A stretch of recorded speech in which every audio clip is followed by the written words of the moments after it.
বিপদগুলো আসে, যে মুসিবতগুলো আসে, যে তোমাদের উপর যে আল্লাহর পক্ষ থেকে আল্লাহ প্রদত্ত যে মুসিবত, যে বিপদগুলো আসে, এগুলো তোমাদেরকে সৃষ্টি করার বহু আগে আল্লাহর কিতাবে লিপিবদ্ধ ছিল। তাহলে আমাদের উপর যে বিপদ আসছে বা আসতেছে, এটা বহু বছর আগে আল্লাহর কিতাবে লিপিবদ্ধ ছিল। তাহলে আপনি কি বিপদ আসছে এই জন্য কি আল্লাহর উপর নারাজ হয়ে যাবেন? আল্লাহর উপর নারাজ হওয়া যাবে? অসন্তুষ্ট হওয়া যাবে? যাবে না। আল্লাহর উপর আপনি সন্তুষ্ট থাকবেন, শুকরিয়া আদায় করবেন, তাহলে আল্লাহ আপনার বিপদটাকে দূর করে দিবেন। তিনি কে? আল্লাহ। ঠিক না বেঠিক? এখন আমাদের চট্টগ্রাম সহ বিভিন্ন জেলা উপজেলাগুলো বন্যার পানিতে ডুবে গেছে, অদ্যাবধি বহু মানুষ মারা গেছে বলে আমরা নিউজ পাচ্ছি। কোথাও কোথাও 27, 29, 52, 53 বিভিন্ন জায়গায় বিভিন্ন লেখালেখি করতেছে। মানুষ মারা যাচ্ছে বিভিন্ন কারণে, বন্যার পরিস্থিতির কারণে হয়তো অনেকে চিকিৎসা নিতে পারতেছে না, অনেকে অসুস্থ হয়ে মারা যাচ্ছে। ফয়সালা কার? ফয়সালা কার? এই সময়ে, এই মুহূর্তে, এই বিপদ দিয়ে আল্লাহ এই মানুষগুলোকে নিয়ে যাবেন, এটা ফয়সালা করেছেন আমার আল্লাহ। এখন আমাদের দেশে যে বালা মুসিবত এখন যাচ্ছে, যেমন এখন 3 নম্বর সতর্ক সংকেত চলতেছে বাংলাদেশে, বিশেষ করে চট্টগ্রাম অর্থাৎ যেগুলো নদী এলাকা, নদীমাতৃক যে জেলাগুলো, এই জেলাগুলোকে 3 নম্বর সতর্ক সংকেত সরকারিভাবে গ্যাজেট প্রকাশ করে জানাই দিচ্ছে। আমাদের কিছু ভুল আছে, আমাদের সরকারের কিছু পদক্ষেপ ভুল আছে। এই যে পানিবন্দী হবে, বৃষ্টিপাত হবে, প্রবল বৃষ্টিপাত হবে, আল্লাহ আপনাকে আমাকে মেধা দিয়া কতদিন পর্যন্ত বৃষ্টি হবে, বৃষ্টির পরিমাণ কেমন হবে, তুফান কেমন হবে, ঘূর্ণিঝড় কেমন হবে, সতর্ক সংকেত দেওয়ার মতো জ্ঞান যিনি দিচ্ছেন, সে আল্লাহ আপনাকে বুঝাই দিচ্ছেন যে আমি তোমাকে দিছি, তোমার উপর বিপদ আসতেছে, তুমি হয় আমার কাছে চলে আসো, আমার দিকে ফিরে আসো, আমি আল্লাহর কাছে ক্ষমা চাও, আমি মাফ করে দেব, আর নাহলে সতর্ক হয়ে যাও। এই সতর্ক বাণীটা আমার সরকার, আমার দেশের জনগণ আমাদেরকে দেওয়া উচিত ছিল। চট্টগ্রামের লোকগুলোকে আগে থেকে যদি সতর্ক বানিয়ে দিয়ে দিত যে প্রচন্ড পরিমাণ বৃষ্টির পরিমাণ এরকম হবে, এটা তো আপনি জানেন, তথ্যটা আপনি দিয়ে দিতেন, মানুষগুলো একটু নিজেরা নিরাপদ জোনে চলে যেত। হঠাৎ করে পানি এসে আপনার ঘরটা ডুবাই ফেললো, করার কিছু আছে? কিছুই করেন, আপনি ঘুমাচ্ছেন, পানি আপনার উপর দিয়ে এসে গেছে, কিছুই করার নাই। আকস্মিক বিপদ, এটা তো আর ভূমিকম্প না, হঠাৎ করে ভূমিকম্প হয়ে গেল। বিপদ সম্পর্কে আমাদেরকে, আমাদের জনগণকে সতর্ক দেওয়া উচিত ছিল, দেয় নাই। ওখানকার ডিসি, এসপি, আবহাওয়াবিদ, এরা এটার জন্য আল্লাহর কাছে জবাবদিহি করতে হবে। দেখেন আল্লাহর ফয়সালা, আল্লাহ চাইলে কি না পারে। জাপানে কান্তো নামে একটা শহরে হঠাৎ করে সুনামি এসে একসাথে 1.5 লক্ষ মানুষ মেরে ফেলছে, একসাথে মেরে ফেলছে এট এ টাইম। হঠাৎ করে পানি এসে সমুদ্রের পানিগুলো, আল্লাহ অর্ডার করছেন এই সমুদ্রের পানি আসো, কারণ এগুলো এক একটা আল্লাহর সৈনিক, ডিফেন্স। আল্লাহ সমুদ্রকে বলছেন সমুদ্র তুমি উঠে আসো, ও উঠে আসছে, উঠে এসে ডুবাই শেষ, যাকে যাকে মারার দরকার মেরে আবার চলে গেছে। ইন্দোনেশিয়া বান্দাহ নামক শহর একসাথে 3 লক্ষ মানুষ মেরে ফেলছে। মেরেছেন তিনি কে? কারণ পাপের যখন স্বর্গ হয়ে যায়, পাপ যখন জমিনে হয়ে যায়, জমিন তখন আর সহ্য করতে পারে না। জমিন তখন আল্লাহর কাছে বলে, আল্লাহ আমি আর সহ্য করতে পারতেছি না, আর সে আজিম থেকে আপনি কেমনে সহ্য করতেছেন? তখন আল্লাহ তার সৈনিকদেরকে বলে, আপনার যাকে যেখানে পায়, যাকে যেখানে পায়, সাগরের পাশে হলে সাগরকে বলে আয় সাগর উঠে আয়, সুনামি দিয়ে মেরে ফেলে এদেরকে। যেখানে সাগর নাই ওখানে তুফান দিয়ে মারো, যেখানে নাই আগুন দিয়ে মারো। আছে না নাই? আছে না নাই? আল্লাহ চাইলে আল্লাহর সৈনিকদেরকে দিয়ে আল্লাহ আমাদেরকে দুনিয়ার জমিনে শাস্তি দিয়ে অন্যদেরকে বুঝাইয়ে দেন, এই বান্দারা দেখ, আমি আমার সাথে, আমার অস্তিত্বের সাথে আমার বিরোধিতা করার কারণে ওই জাতিকে আমি কিভাবে মারতেছি, তোরা একটু দেখ, সতর্ক হ। এটা আল্লাহ আমাদেরকে শিক্ষা দেওয়ার জন্য দেখায়। আর যাদের উপর পড়ে বিপদটা আসে তাদের জন্য হয় পরীক্ষা, না হয় তাদের পাপের শাস্তি। হয় পরীক্ষা, না হয় তাদের পাপের শাস্তি। এই শাস্তি আমাদের উপর আসবে না, এই গ্যারান্টি কেউ কি দিতে পারবো? কেউ কি দিতে পারবো? কেউ দিতে পারবো না। আমরা যদি আল্লাহর বিরোধিতা করি, যেমন আমরা চাইলে গণ অভ্যুত্থান করে সরকারকে তার চেয়ার থেকে সরানো যায়, ঠিক না বেঠিক? যায় কি না? সরকারকে উৎখাত করা যায় কি না? করেছি কি না? করা যায়। এরপরে জোট বেঁধে, দল বেঁধে সব এক পক্ষ হয়ে সরকারের বিরোধী লেগে এলো, তাহলে সরকার অটোমেটিক্যালি তার পার্লামেন্ট ছেড়ে চলে যাবে, ঠিক না বেঠিক? এরপরে আপনার মিলিটারি সেনাবাহিনী যারা সরকারের সৈনিক, তারা যদি বিরোধিতা করে তাও সরকার কি করবে? ছাড়তে বাধ্য, ঠিক না বেঠিক? এখন মানুষ, পৃথিবীর সমস্ত মানুষ, 800 কোটি মানুষ একত্রিত হলো, হয়ে বলল আমরা আল্লাহর বিরোধিতা করছি, আমরা আল্লাহর আইন মানি না, আমরা আল্লাহ মানি না। নাউযুবিল্লাহ। আল্লাহকে আল্লাহর গদি ছাড়তে হবে? সম্ভব? আল্লাহর কিছু করা যাবে? এক পশম লড়তে পারবে কেউ? 800 কোটি মানুষ যদি একসাথেও আসে, একসাথেও যদি লড়ে, আল্লাহর কোন সামান্য পরিমাণ ক্ষতি করার সুযোগ আছে? এবার আল্লাহর সমস্ত জিন জাতিকে নিয়ে দল গঠন করছে। 800 কোটি মানুষ, সমস্ত জিন একসাথে জোট বাঁধছে যে আমরা আল্লাহর বিরোধিতা করব, আল্লাহ যা বলে আমরা তার এগেনস্টে করব, আল্লাহ এদিকে বলে আমরা সেদিকে করব, দেখি আল্লাহর আমরা কিছু একটা করতে পারি কিনা। সম্ভব হবে? সম্ভব হবে? এবার আসেন ফেরেশতা। আল্লাহর সমস্ত ফেরেশতা, বলতে পারেন আল্লাহর কত ফেরেশতা? বলতে পারেন আল্লাহর কত ফেরেশতা? আসমানে সপ্তম আকাশে বাইতুল মামুর নামে একটা মসজিদ আছে। বাইতুল মামুর নামে একটা কি আছে? মসজিদ আছে। এই মসজিদে আল্লাহর ফেরেশতারা পৃথিবীর শুরু থেকে ঢুকতেছে, 170,000 ফেরেশতা ওই মসজিদে ঢুকে আল্লাহকে সিজদা করে, এরপর বের হয়। পৃথিবীর শুরুতে যে ফেরেশতা একবার সিজদা দিয়েছে, কিয়ামত পর্যন্ত সেই ফেরেশতা দ্বিতীয়বার ওই মসজিদে ঢুকে সিজদা দেওয়া তার কপালে নসিব হবে না। আর বুঝেন আল্লাহর কত ফেরেশতা? বুঝেন না আল্লাহর কত ফেরেশতা? 70,000 ফেরেশতা একসাথে নামাজ পড়ে বের হচ্ছে এই যে এই দরজা দিয়ে, এই দরজা দিয়ে ঢুকতেছে, এই দরজা দিয়ে বের হচ্ছে।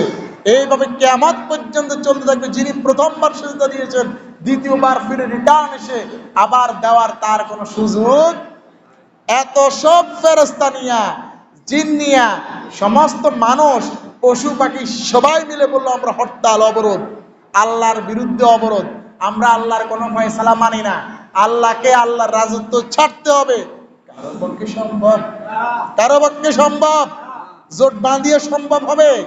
আল্লাহর বিরুদ্ধে যাওয়া সম্ভব হবে? হবে না। আল্লাহ যদি উল্টা চায় যে আমি সমস্ত আমার মাখলুকাতকে 1 সেকেন্ডের মধ্যে আমি শেষ করে দেব, সম্ভব কিনা? আল্লাহ বলবে কোন ফায়াকুন, হয়ে যাবে, ঠিক না বেঠিক? ঠিক না বেঠিক? হয়ে যাবে তো। আল্লাহ যা চাইবে তা হবে, কিন্তু বান্দা যা চাইবে তা হবে না। সামান্য ক্ষমতা পেয়ে বান্দার কি বাহাদুরি, ঠিক না বেঠিক? সামান্য ক্ষমতা পেয়ে বান্দার কি প্রভাব, কি প্রতিপত্ত, কি ক্ষমতা, কি দাপট। ওই বান্দাটার যদি একটু পাতলা পায়খানা হয়, বান্দা খাট থেকে উঠতে পারে না, ওই বান্দা প্রভাব দেখায়, ঠিক না বেঠিক? পাকনা কলা ভাঙতে পারে না যে বেটা, ওই লোকে প্রভাব দেখায়, ক্ষমতা দেখায়, পাওয়ার দেখায়, আছে না নাই? আরে আল্লাহ, আল্লাহ তো এটা দিছে আপনাকে নিয়ামত, আপনি সেই নিয়ামতের শুকরিয়া আদায় করবেন। এই নিয়ামতের শুকরিয়া আদায় না করার কারণে আল্লাহর গজব গুলো আমাদের জন্য প্রস্তুত হয়ে থাকে। আল্লাহকে বলতে থাকে আল্লাহ আমি আর পারছি না, এই জমিন বলে আমি আর পারছি না, আপনার এই বান্দা পাপ করতে করতে লিমিট ক্রস করে ফেলছে, শুধুমাত্র অনুমতি দেন, আমি আপনার জমিনটাকে ফেটে আমি এই বান্দাকে ডাবিয়ে ফেলবো। এটা জমিন বলে।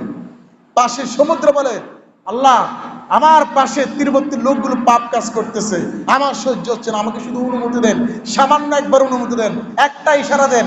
আল্লাহ মাঝে মধ্যে একটু ইশারা দেন, ইশারা দিলে সাগর ফুলে উঠে সুনামি হয়ে একসাথে 3 লক্ষ মানুষ, একসাথে 2 লক্ষ মানুষ শেষ করে দেয়। ফয়সালা কার? ফয়সালা কার? আল্লাহ যা চাইবেন তাই হবে, কিন্তু বান্দা যা চাইবে তা হবে। এবার আমাদের উপর যে বিপদ আসে এগুলো তো আল্লাহ আগেই লিখে রাখছে, ঠিক না বেটি? লিখে রাখছে। এখন এই বিপদ থেকেও বাঁচার আল্লাহ উপায় আছে। এটার বাঁচার উপায় হচ্ছে দোয়া, নেক কাজ। বাঁচার উপায় কি? দোয়া, নেক কাজ। আর আল্লাহ আল্লাহর বান্দাদেরকে, যাদেরকে আল্লাহ বেশি ভালোবাসেন তাদেরকে আল্লাহ বেশি বিপদ দেন। মনে রাখবেন, যাকে বেশি বিপদ দেওয়া হচ্ছে বুঝতে হবে তাকে আল্লাহ বেশি ভালোবাসে, তাকে আল্লাহ বেশি ভালোবাসে। তো তার কাজটা কি? এখন আপনার উপর বারবার বিপদ আসতেছে, বারবার বিপদ আসতেছে। ব্যবসা ধরছেন, ব্যবসা শেষ। গাড়ি কিনছেন, গাড়ি শেষ। ছেলেটা হইলো এটাও শেষ, মেয়েটা হইলো এটাও শেষ, যেটা ধরেন এটাই শেষ। মনে মনে বলেন, যা সমস্ত বিপদ আমার উপর আসতেছে, কেন আসতেছে? বুঝতে হবে আল্লাহ আপনাকে বেশি ভালোবাসে। আপনার করণীয় কি? আপনাকে ধৈর্য ধরতে হবে। আল্লাহ বলছেন ওয়াবাশশিরিস সাবিরিন, ধৈর্যশীলদের জন্য সুসংবাদ, ধৈর্যশীলদের জন্য সুসংবাদ। আল্লাহ রাব্বুল আলামিন কোরআনের মধ্যে বলছেন ওয়ালানাবলুওয়ান্নাকুম বিশাইইন মিনাল খাউফি ওয়াল জু'i ওয়া নাকসিন মিনাল আমওয়ালি ওয়াল আনফুসি ওয়াল থামারাত ওয়াবাশশিরিস সাবিরিন। আল্লাহ বলেন, বান্দারে, ও বান্দা, আমি তোমাকে পরীক্ষা করব। ওয়ালানাবলুওয়ান্নাকুম, আমি অবশ্যই তোমাকে পরীক্ষা করব। আল্লাহ খুব জোর দিয়ে বলতেছেন, আল্লাহ খুব জোর দিয়ে বলতেছেন। ইংরেজিতে বলে রিফ্লেক্সিভ, বাংলায় বলে খুব জোর দিয়ে বলা। জোর দিয়ে বলতেছেন, খুব জোর দিয়ে বলতেছেন ওয়ালানাবলুওয়ান্নাকুম, ও বান্দা, আমি তোমাকে অবশ্যই অবশ্যই পরীক্ষা করব। 1 নাম্বার পরীক্ষা করার আইটেম হচ্ছে তোমাকে আমি ভয় দেখাবো, তোমাকে আমি ভয়ের মধ্যে রাখবো, পেরেশানির মধ্যে রাখবো, মামলার ভয়ে রাখবো, তোমাকে আমি সন্ত্রাসের ভয়ে রাখবো, সুরের ভয়ে রাখবো, চুরির ভয়ে রাখবো। তুমি সার্বক্ষণিক একটা ভয়ের মধ্যে থাকবা, আতঙ্কের মধ্যে থাকবা। কথা বললে বিপদ, চললে বিপদ, খেলে বিপদ, মসজিদে আসলে বিপদ, ঘরে থাকলে বিপদ, ঘরে বাইরে থাকলে বিপদ। সার্বক্ষণিক আমি তোমাকে একটা বিপদের মধ্যে রাখবো। এটা আমি আল্লাহ তোমাকে বলতেছি, তোমাকে পরীক্ষা করব। ভয় দিয়ে, আতঙ্ক দিয়ে সার্বক্ষণিক একটা ভয়ের মধ্যে থাকবা, আতঙ্কের মধ্যে থাকবা, নিজেকে লুকিয়ে রাখবা, নিজেকে হাইড করবা, গোপন রাখার জন্য সার্বক্ষণিক চেষ্টা করবা। বান্দা, তুমি যদি বুঝে থাকো ইয়ার জীবন, তুমি আমার কাছে ফিরে আসবা। ঠিক না বেটি? ঠিক না বেটি? আল্লাহ বলেন, বান্দা, তোমাকে আমি ভয় দ্বারা পরীক্ষা করব, ওয়াল জু'i, ক্ষুধা দ্বারা পরীক্ষা করব। তোমাকে আমি খাবার দিব না, তুমি খাবার খাওয়ার সুযোগ পাবা, তোমার টাকা আছে অ্যাভেলেবেল, কিন্তু খেতে দেব না, তোমাকে রেস্ট্রিক্টেড করে দেব। তোমার খানায় আমি রেস্ট্রিক্টেড করব, হরতাল মেরে দেব, অবরোধ মেরে দেব, ডাক্তার তোমাকে নিষেধ করবে, তুমি খেতে পারবে না। এটা তোমার জন্য একটা পরীক্ষা। এরপরে তোমাকে আমি ওয়ানাকসিম মিনাল আমওয়াল, তোমার সম্পদগুলো আমি কমিয়ে দেব। হাজার হাজার কোটি টাকার মালিক, 100,000 কোটি টাকা নিয়ে যাব। তোমার 5টা সন্তান, সবগুলো এস্টাবলিশ, 5টায় তোমার থেকে দূরে সরে যাবে, এটাও একটা পরীক্ষা। আবার 5টা সন্তান তোমার কথা শুনে একসাথে 5 টাকা নিয়ে যাব। একসাথে এক ফ্যামিলি পুরো গাড়ি মরে গেছে একসাথে, ঠিক না বেটে? নোয়াখালী এরকম ঘটনা ঘটছে না? পুরো ফ্যামিলি সবাই চলে গেছে, শুধুমাত্র প্রবাসী লোকটা বেঁচে ছিল। এটাও আমার আল্লাহর পরীক্ষা। এই পরীক্ষা দিয়ে আল্লাহ বুঝাইতে চায়, ও বান্দা, আমি তোমাকে পরীক্ষা করব, তোমাকে ভয় দ্বারা পরীক্ষা করব, ক্ষুধা দ্বারা পরীক্ষা করব, তোমার সম্পদ কমতি দ্বারা পরীক্ষা করব, অনাংফুস, এবং তোমার নিজের জীবন দ্বারা পরীক্ষা করব। তোমার এমন পরীক্ষায় বলবো, ডানে গেল পরীক্ষা, বামে গেলে পরীক্ষা, সামনে হাঁটলো পরীক্ষা, পিছে গেল পরীক্ষা, দাঁড়াই থাকলো পরীক্ষা, বসলেও পরীক্ষা, ঘুমাইতে গেল তোমার পরীক্ষা থাকবে। এটাই আমি আমার আল্লাহ। আল্লাহ বলতেছেন, আমি তোমাকে পরীক্ষার মধ্যে রাখবো, তবে তোমাকে একটা সুসংবাদ দিই, ওয়াবাশশিরিস সাবিরিন। যদি তুমি ধৈর্য ধরতে পারো, ধৈর্যশীল হও, আমি আল্লাহ কথা দিচ্ছি, তোমাকে আমি সুসংবাদ দিব। সুবহানাল্লাহ, সুবহানাল্লাহ। আল্লাহ নবী বলেন, আস-সাবরু জাযাউল জান্নাহ, যে ব্যক্তি ধৈর্যশীল হয়, এত বিপদের মধ্যে যে ব্যক্তি ধৈর্যশীল হতে পারে, আল্লাহ নবী বলেন, ওই ধৈর্যশীলের যা হচ্ছে সরাসরি জান্নাত। সুবহানাল্লাহ, সুবহানাল্লাহ, আল্লাহু আকবার। তাহলে আমাদেরকে আল্লাহ পরীক্ষা করবেন, এটা কার কথা? আল্লাহর কথা। কার কথা? আল্লাহর কথা। বিপদ আপদ আসবে, মুমিন স্ট্রং থাকবে, মুমিন দুর্বল হবে না। হায় হায় হায় হায় হায়, আফসোস করবে না, মুমিন চিন্তিত হবে না, পেরেশানি নিবে না। সমস্ত কিছুর সমস্ত সময়ে সে বলবে আলহামদুলিল্লাহ আলা কুল্লি। সার্বক্ষণিক শুকরিয়া করবে কার? শুকরিয়া চলবে কার? বিপদের সময় শুকরিয়া করবে কার? যুদ্ধে শুকরিয়া করবে কার? খানায় শুকরিয়া করবে কার? নামাজ পড়ে শুকরিয়া আদায় করবে কার? যুদ্ধের ময়দানে যুদ্ধে হেরে গেল শুকরিয়া আদায় করবে কার? আবার জয় হলে শুকরিয়া আদায় করতে হবে কার? নির্বাচনে গেলেন হেরে গেছেন, শুকরিয়া আদায় করবেন কার? নির্বাচনে জয় হলেন, শুকরিয়া আদায় করবেন কার? তাহলে সমস্ত কিছুর মালিক তিনি কে? আল্লাহু আকবার। আমাদেরকে সর্বাবস্থায় শুকরিয়া আদায় করতে হবে কার? আল্লাহ। এরপর দেখেন আল্লাহ বলেন আমি যার কল্যাণ দিই, আমি যাকে মঙ্গল দিই, আমি যার কল্যাণ চাই, আল্লাহ নবী বলেন তাকে আল্লাহ বেশি বেশি দুঃখ কষ্টে রাখেন।